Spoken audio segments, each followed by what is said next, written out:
शेतकऱ्याची मेहनत आमची जबाबदारी. प्रगत तंत्रज्ञानासह पिकांचे संपूर्ण संरक्षण. इडीमॅक्स बायोटेक, तुमच्या शेतीचा खरा पार्टनर. मित्रांनो, चक्रीवादळाची माहिती आपण या ठिकाणी जाणून घेत आहोत. मागच्या व्हिडिओमध्ये सांगितल्याप्रमाणे या ठिकाणी आपण बघू शकतो की 11 तारखेला चक्रीवादळाचा हा प्रवास जो आहे तो सुरू झालेला आपल्याला बघायला मिळत आहे. मग तो पुढे कसा असणार आहे ते आपण याची संपूर्ण माहिती जाणून घेणार आहोत आणि या चक्रीवादळाचा प्रवास कुठून कुठे असणार आहे याची सुद्धा माहिती जाणून घेणार आहोत. कारण हे चक्रीवादळ जे आहे ते आपल्याला भारतामध्ये कोणत्या राज्यामध्ये धडकणार आहे आणि त्या धडकल्यामुळे आपल्या महाराष्ट्राच्या काही जिल्ह्यांना कोणकोणत्या जिल्ह्यांना याचा धडाका बसणार आहे, पावसाची स्थिती कशी असणार आहे त्याची संपूर्ण माहिती आपण या ठिकाणी घेणार आहोत. आपण मागचा व्हिडिओ जर बघितला नसेल तर ते आपण बघू शकता की 8 दिवसापूर्वी ते व्हिडिओ अपलोड केलेलं होतं आणि त्यामध्ये सांगण्यात आलेलं होतं की 11 ते 15 दरम्यान तुम्हाला चक्रीवादळाचा प्रवास या ठिकाणी बघायला मिळू शकतो. तीच अपडेट आपण या ठिकाणी आता बघत आहोत आणि चक्रीवादळाचा प्रवास जो आहे तो सुरू झालेला आहे. चक्रीवादळ ऍक्टिव्ह झालेलं आहे. चक्रीवादळ काय ऍक्टिव्ह होत असतं म्हणजे कशाने बनतं हे चक्रीवादळ याची एक आपण शॉर्टकट माहिती घेऊया. चक्रीवादळ ज्यावेळेस समुद्राचं पाण्याचे जे तापमान आहे 26 ते 27 डिग्री पर्यंत त्याचं तापमान जातं, त्यापेक्षा थोडंसं अधिक होतं, तर त्यावेळेस पूर्णपणे ती वाफ होते आणि ती वर जाते आणि खाली पूर्णपणे कमी दाब तयार होतो. मग कमी दाब तयार झाला की आजूबाजूचे सर्व वारे ढग असतात ते येत असतात आणि त्यामुळे ते चक्रीवादळ होत असतं. आता या ठिकाणी हे चक्रीवादळ जे आहे ते किती दिवस चालणार आहे? साधारणतः 19 तारखेपर्यंत चालणार आहेत. मग 19 तारखेपर्यंत याचा काही जिल्ह्यांमध्ये आपल्याला खूप मोठा परिणाम बघायला मिळणार आहेत. वादळी वारे असणार आहेत.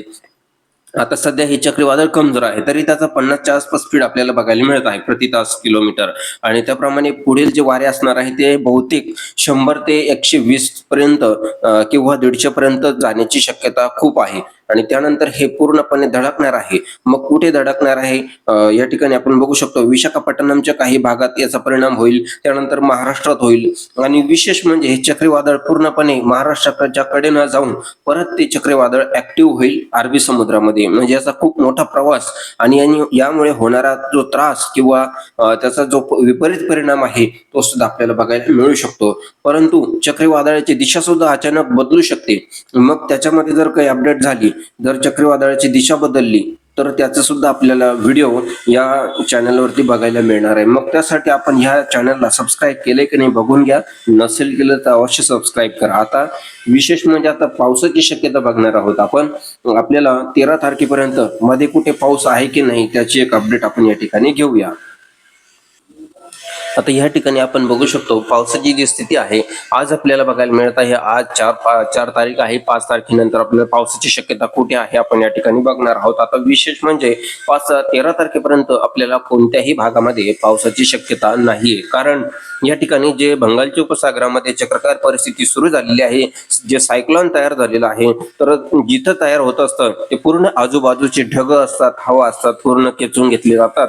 त्यामुळे पावसाची जी शक्यता आहे ती मात्र एकदम नाहीच्या बरोबर आहे. परंतु जे तापमानामध्ये बदल होणार आहे तो बदल मात्र एकदम जबरदस्त आपल्याला बघायला मिळू शकतो. कारण त्यामध्ये आणखी टेम्परेचर तापमानामध्ये वाढ होण्याची शक्यता सुद्धा आपल्याला नाकारता येत नाही. खूप तापमानामध्ये वाढ होऊ शकते आणि आपल्याला तिथं सावध राहायचं आहे. आणि त्यानंतर पुन्हा जर चक्रीवादळाने काही दिशा बदलली तर आपल्याला तातडीनं व्हिडिओच्या माध्यमातून सांगण्याचा प्रयत्न असेल. त्यासाठी व्हिडिओला लाईक करा, चॅनलला सबस्क्राईब करा आणि आपले गाव, तालुका, जिल्हा आम्हाला कमेंट करून नक्कीच कळवा. भेटूया मित्रांनो पुढील व्हिडिओमध्ये. तोपर्यंत सर्वांना नमस्कार.